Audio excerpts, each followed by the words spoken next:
Hello, everybody.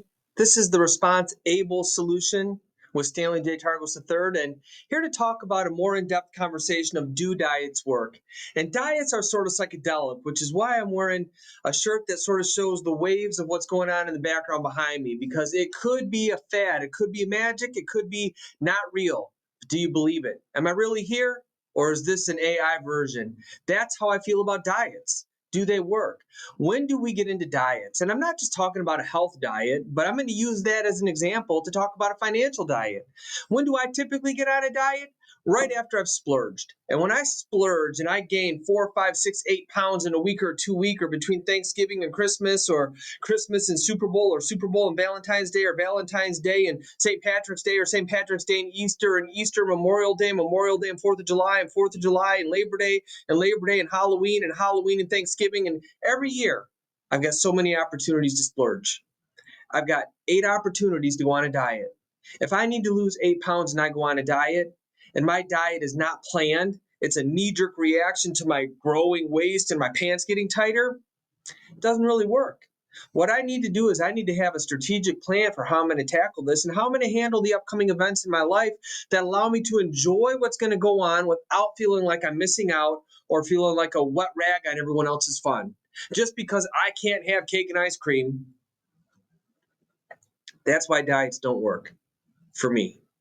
Because I need to enjoy the season of life I'm in. Certainly, I can take 12 weeks and I can budget 12 weeks and I can make it work. I've done it before. I lost tons of weight, 25, 30 pounds in 12 weeks, 45 days, 60 days, something like that. I don't know. But I can do it for a short period of time. It's when I start to feel like my diet is a lifetime decision that I fail because I can't handle not enjoying life for my lifetime. I'm here. God put me here to enjoy life, not to abuse it, not to abuse myself, not to be irresponsible, but to enjoy life. And everyone goes through seasons where they've got seasons of debt, seasons of weight gain, seasons of whatever. The way to solve it isn't to have a knee-jerk reaction and say, now I'm going to go on a crash diet, because that doesn't work. Every time I go on a diet, whether it's a financial diet to get out of debt or a health diet to lose weight, as soon as I break that diet, I go into deeper debt or gain more weight, predictably. Maybe that's just me. Maybe it's because I love to eat, I love to enjoy life, I love to not miss out on things. I don't want my kids to sacrifice because I need to budget. I want to be the everything to everyone. But God's given me the ability to be aware of what's going on, and I need to respect that. So I need to be able to respond in a way that's healthy for me, even when I'm going through a season where I might have more debt. But it doesn't mean that I have to knee-jerk reaction and jump into something and then fail. The reason I'm not a big fan of diets is when it's not planned, it's reaction. It's also not results based. I'm not saying I'm going to go on a diet to lose the 8 pounds. I'm going on a diet and I'm going to get healthy. I'm going to go on a financial diet and I'm never going to look back. And I don't have a plan for when life happens. I don't have a plan for the event, the party, the wedding. I don't have a plan for the tires that need to be replaced. I can't let my wife drive around in a car that's not safe in the middle of winter. That's materialistic. That's me saying, I'm going to put my goal of being debt free ahead of the safety of my family. Does that sound right? No, I have to take care of my family. They're worthy and they're deserving of God's best, just like I am, just like you are. So, how do we manage that? I love the idea that results can be determined based on what I have in my heart, based on what's realistic for me. If it took me 6 years or 2 years or 14 months to get into the situation, why do I think I can get out of it in 2 months? I love the people who say, I haven't saved $100,000 for college in 18 years, but in the next 4 years, my kid's going to college without debt. That's foolish in my mind. Yet 18 years, you haven't saved 100 grand, but in 4 years, you're going to save 100 grand. That's not realistic. What happens is you start out on fire, you commit to more you can handle, and you end up in more debt than you would have had you had a plan. Doesn't mean you have to pay cash for it. It just means you have to have a plan. And when you break it with bigger losses. Like I said, I wanted to lose 6, 8, 10 pounds. I lost 6 pounds like that. And then I celebrated and I gained 9 pounds. Now I'm 3 pounds more than I was before. It just doesn't work because I feel like I'm entitled to splurge and I'm entitled to go and do more because I just sacrificed. I just sacrificed so much and now I earned it. That doesn't have to be the pattern. That's maybe what I did before. But we just did an episode on you're not defined by your past. You can be accountable to it, but you're not defined by it. Well, this is how I'm handling things moving forward. I'm attacking things with a reasonable, responsible solution where I'm able to respond if something happens, but it doesn't have to derail my plan completely. The solution isn't to have a diet fad or a financial fad. It's to have a lifestyle solution that gives me permission to enjoy life when life happens. I mean, I might not be able to start today and have a $10,000 savings account to be able to go to Cancun for the destination wedding, but I certainly don't have to say yes to it either. But I can say, you know what?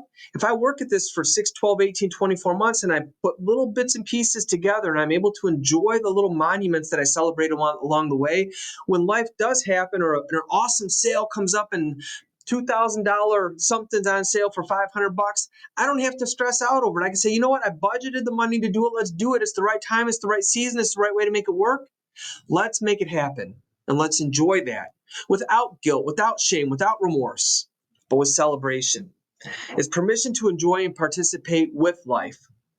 Can you imagine if you put a lifestyle plan in place that actually builds a savings account while you get out of debt and you know when your debt free date is, but while you're getting out of debt, you have permission to spend extra on your lifestyle throughout those months? That's the difference. I shared my plan a couple episodes ago, and we had $1,200 or $1,600 a month. I used a total of 1,000, maybe 500 to get started, and 500 I'm in a budget. But that still leaves $200 to $600 a month extra that my wife and I get to spend every month. Money that we were spending inefficiently that now gets added to lifestyle, which means we're getting out of debt, we're building a savings account, and we have lifestyle. So if we choose not to do fancy dinners every month, every 3 months we can take the kids and go do a weekend somewhere or go to the water park for $600 or $800 instead of we can never go out and celebrate with our kids. That's not enjoyment. That's not fulfillment. That's not the lifestyle I want. I don't want to die and leave my kids burdened, but I don't want to enjoy everything with guilt, remorse, and shame. There's a balance. That's the beauty of being able to respond. Response able solutions. We give everyone permission to respond to what happens. And even if it's the first month of starting the program, when you're finally on track and you know what's going on, that's when the devil's going to come in and the trans is going to go and you're going to have a $4,000 expense. You're going to say, I knew it wouldn't work, but we're going to tackle it together and we're going to handle it with grace because we can. Because you have a plan where we know what to do and we build safety nets in. We can't predict when life happens. We just have to be as prepared as possible. And ideally, life happens after we're prepared. But that's not always the case. I don't want you to always feel like you're sacrificing today for tomorrow. And I don't want you to feel like you're sacrificing tomorrow to enjoy today. That means that there's always a season that you're not going to enjoy. What we really need is a plan that allows us to enjoy today while preparing for tomorrow.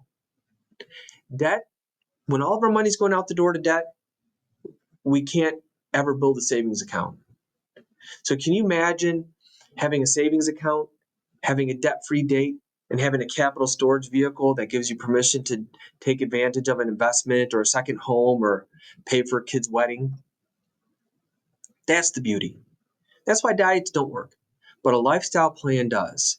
It's really about what can I do that leads to fulfillment while having contentment that equals joy. It's exactly what we all are craving. It's exactly what we all want, and that's what we do. That's what I love helping people do. So if this resonates with you, and if you're interested, I'd encourage you to reach out. Listen more, share more, reach out, ask some questions. I'll have a conversation with you. I'll put you in touch with someone who's in your area. My goal is to make sure that you are able to not participate in a diet fad, but participate in a lifestyle plan where you get to enjoy, pick and choose how you decide what's important. You're at the center of the solution. You're at the center of the joy. You're at the center of the timeline. If you're content and happy with it, so are we. So long as you're prepared when life happens and you don't have to repeat the cycle, you win. And that's the beauty of it. Listen, I hope you have a great day. I hope that God blesses your journey, and I look forward to meeting you someday. Thank you.